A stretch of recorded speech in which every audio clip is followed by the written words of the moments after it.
Foi definido o último colocado da Copa do Mundo de 2022. E o lanterna desta edição é justamente o país sede, o Catar. Hoje então nós vamos ver quais são os maiores lanternas da história dos mundiais. Quais continentes têm os recordistas? Bora depois da vinheta.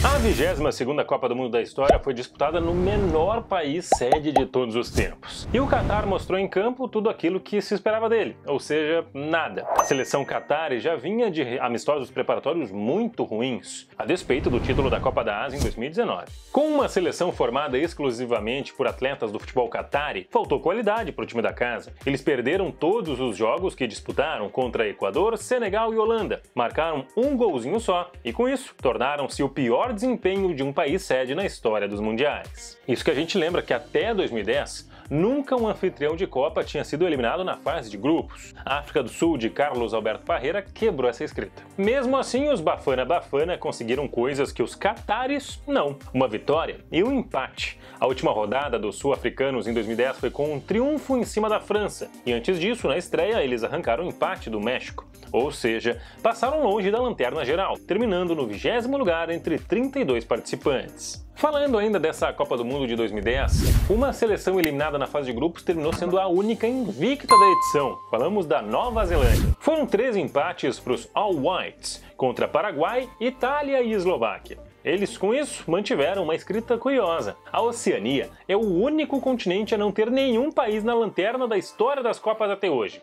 Isso aí, o continente que sequer tem vaga direta no Mundial nunca viu um representante seu terminar em último. Ah, mas você deve estar falando só dessa participação da Nova Zelândia aí e tal, foi exceção, não sei o quê. Não, calma. A Oceania tem até hoje 4 participações em Copas do Mundo e sempre fora da lanterna. Fora, mas pertinho, viu? A Austrália, de 74, terminou em 14º lugar, 2 posições acima da lanterna. A Nova Zelândia, de 1982, fez igualzinho, mas ficou em 23º, entre 24 equipes. Em 2006, veio a melhor campanha oceânica, com o 16º lugar da Austrália, ou seja, eles chegaram até as oitavas de final, já com 32 países participando da Copa Alemã. A Nova Zelândia, como vimos, ficou em 22º em 2010. E a gente lembra, né, que a Austrália, depois da Copa de 2006, passou a jogar pela Ásia. A partir de 2026, a Oceania vai ter sim direito a uma vaga direta na Copa do Mundo, já com 48 seleções. Se a Oceania nunca teve um lanterna, a América do Sul não pode dizer o mesmo. Teve um, e justamente numa edição aqui na nossa América do Sul, mais precisamente aqui no nosso Brasil. A Bolívia tinha jogado a Copa na edição inaugural em 30 e voltou 20 anos depois, em 1950, mas nem precisou disputar eliminatórias, já que os confrontos seriam apenas contra a Argentina e Paraguai, em um dos grupos sorteados. Mas os argentinos desistiram e assim Paraguai e Bolívia avançaram sem atuar. Na Copa, a Bolívia iria encarar um grupo que tinha Uruguai e França, mas, de novo, a sorte sorriu para os bolivianos. Os franceses desistiram da disputa, e com isso, o jogo entre os uruguaios e os bolivianos iria definir um classificado para o quadrangular final. Foi um passeio uruguaio encerrado por um certo Didia. Míguez foi o astro da tarde com 3 gols. No fim, 8-0 no Independência. A Bolívia disputou só um jogo, mas perdeu tão feio que terminou na 15ª e última posição geral. Acabou sendo a única vez que um sul-americano terminou com a lanterninha da Copa do Mundo. Isso muito perto da África, viu? Porque a África também tem poucos lanternas, apenas 2. O primeiro deles em 1974. Mas olha, aquela história de 74 é bem cabulosa. Para começo de conversa, quem jogava era o Zaire, hoje República Democrática do Congo. Mas entre 1971 e 1997 foi chamado de Zaire, durante o período em que foi governado pelo ditador tenente-general Mobutu Sese Seko, que era comandante e chefe do exército congolês quando eles foram jogar a Copa de 74 na Alemanha. Aliás, Zaire estava nos holofotes esportivos não só pelo futebol, mas pelo fato de receber a luta do século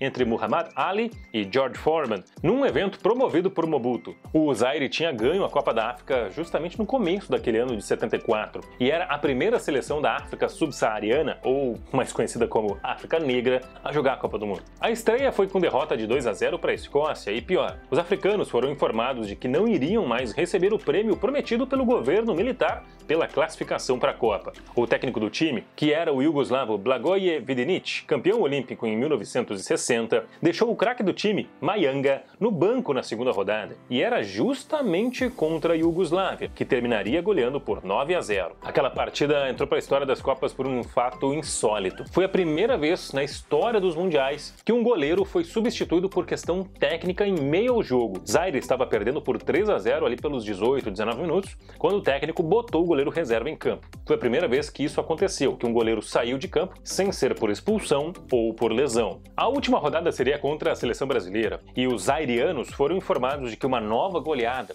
por 4 ou mais gols de diferença, significaria a morte deles na volta ao país. Isso explica um grande nervosismo dos zairianos naquele confronto. Até mesmo a famosa cena de um jogador chutando uma bola parada antes de uma cobrança de falta para o Brasil rodou o mundo. No fim, derrota só de 3-0, e todos ficaram vivos, mas praticamente toda a equipe viveu o resto da carreira na miséria, sem nenhum apoio governamental. Uma outra seleção africana que já ficou na lanterninha foi Camarões, no Brasil em 2014, uma outra equipe envolta em crises extracampo. Os Leões Indomáveis foram domesticados naquela Copa com 3 derrotas e 10 gols sofridos. O astro do time, Eto'o, vinha de 4 meses lesionado e visivelmente sem condições de ajudar. E ainda por cima estava envolvido num escândalo sexual com uma amante. Ainda houve desavença com o bicho prometido aos jogadores, algo corriqueiro entre seleções africanas. Continente com mais seleções na Copa do Mundo até hoje, a Europa tem só 4 lanterninhas na história, 2 delas nos anos 60 e 2 mais recentes. As mais antigas são as lanternas da Suíça em 1962 e 66. Até hoje, única seleção a conseguir o feito, 2 Copas seguidas. O ferrolho suíço não teve chance, perdeu 6 jogos nessas 2 disputas e ficou na lanterninha entre os 16 participantes nas 2 ocasiões. A UEFA só voltou a ter uma lanterna em 94, quando a surpreendente Grécia obteve uma vaga na Copa, muito graças a um grupo baba nas eliminatórias, né? Encararam a Rússia, que também se classificou, e ainda a Islândia, Hungria e Luxemburgo. A Iugoslávia também estaria na chave, mas foi impedida devido à guerra civil que resultaria na dissolução do país. A Grécia fez um papelão naquela Copa do Mundo, perdeu todos os 3 jogos que fez, tomou 10 gols, não marcou nenhum, inclusive levou 4-0 da Argentina naquele jogo famoso do doping do Maradona, e o mais legal é que só 10 anos mais tarde, essa mesma Grécia seria campeã europeia, né? Ah, lembra que eu falei nesse conteúdo aqui sobre a dissolução da Iugoslávia? Pois é, para 2006 a classificação foi no colo da Sérvia e Montenegro. Seria o último evento esportivo com a participação desse país com esse nome na Copa. Muito embora, na prática, esse estado, Sérvia e Montenegro, já não existisse quando rolou a Copa do Mundo de 2006. Vamos lá. A eliminatória da Eurocopa 2004 começou com a Iugoslávia empatando com a Itália fora de casa e depois vencendo a Finlândia em Belgrado. Mas o país Iugoslávia deixou de existir em meio à eliminatória e surgiu então Sérvia e Montenegro. Em fevereiro de 2003, eles fizeram o primeiro jogo oficial com este nome, empatando com o Azerbaijão em casa. Acabaram não indo para a fase de grupos, mas para a Copa de 2006 a história mudou. Mateja Kezman era o grande artilheiro do time e ajudou os sérvio-montenegrinos a irem direto para o Mundial, mandando a Espanha para a repescagem. Só que houve um referendo em maio de 2006 e em junho Montenegro virou independente, 8 dias antes de a estreia da seleção contra a Holanda. Em casos como esses, vocês podem imaginar que o clima no vestiário entre os jogadores sérvios e os jogadores montenegrinos não era nada bom.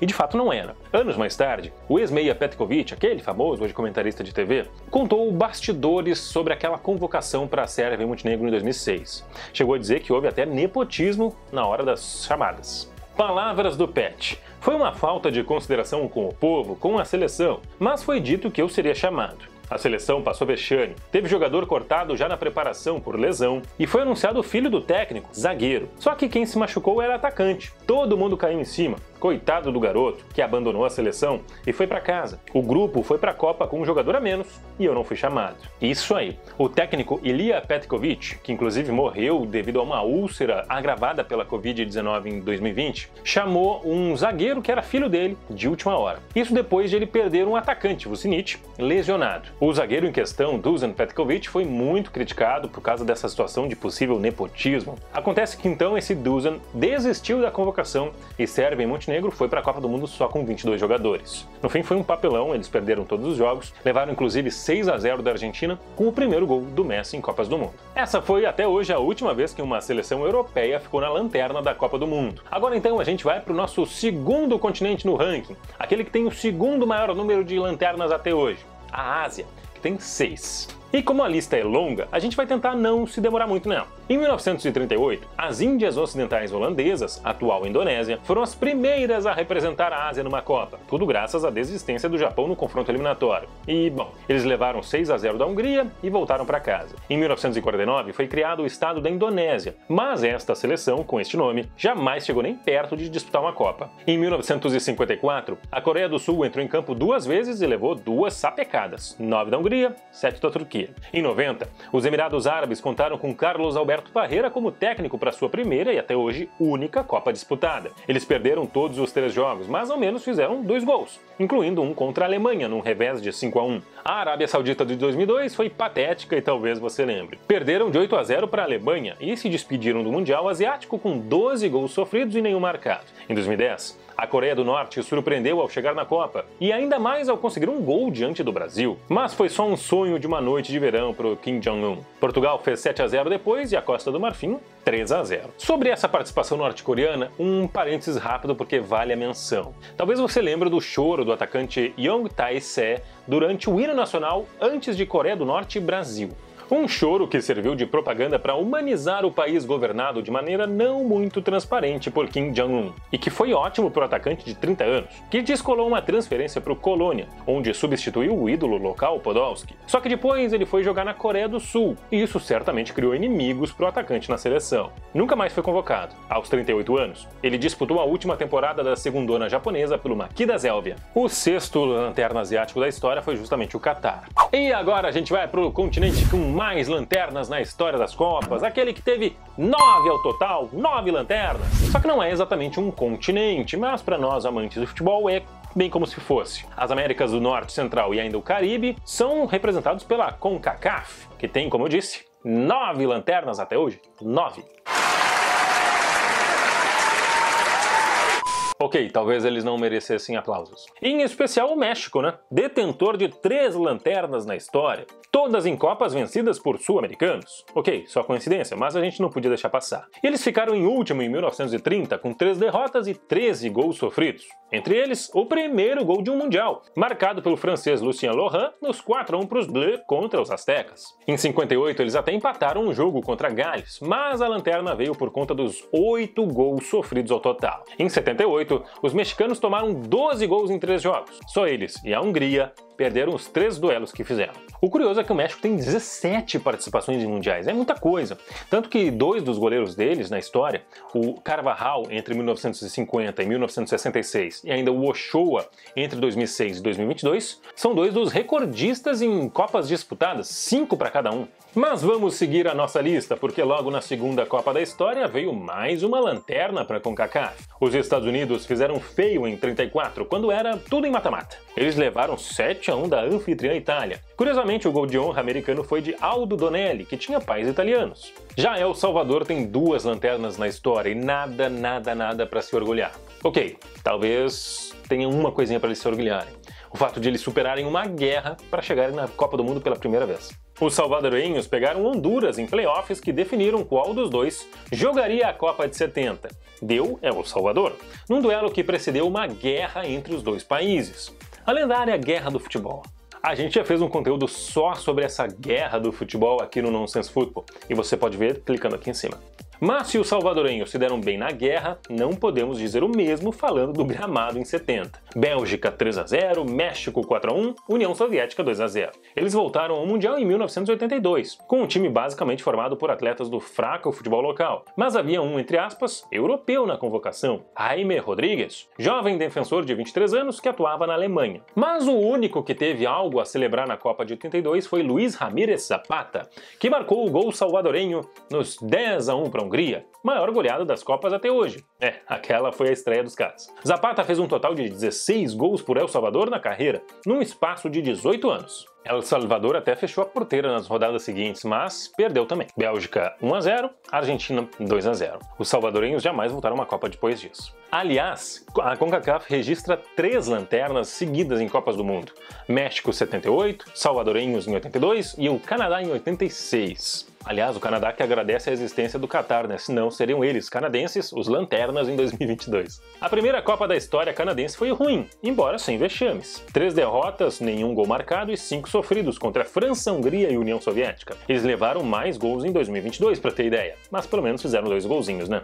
Seguimos aqui. Os Estados Unidos voltaram a ficar na lanterna em 1998, mas com um agravante. Era a primeira Copa com 32 nações. Os Yankees vinham de uma surpreendente campanha em 94, quando foram anfitriões e só pararam no mata-mata para o Brasil. Só que 98 foi diferente, e bem pior. A seleção perdeu até para o Irã, no chamado Jogo da Paz da Copa, e sofreram ainda derrotas contra a Alemanha e Iugoslávia. E para finalizar o nosso conteúdo, um lanterna mais esperado. O Panamá em 2018. Era a primeira Copa dos caras, e eles tinham tirado justamente os americanos nas eliminatórias. Com uma geração envelhecida, levando nomes históricos como Jaime Penedo, Felipe Baloy e Blas Pérez, todos acima de 36 anos, os panamenhos perderam todos os jogos. Levaram 11 gols, mas marcaram 2 vezes. Um contra da Tunísia, é verdade, e um a favor, justamente de Baloy contra a Inglaterra. Histórico. O placar? 6-1.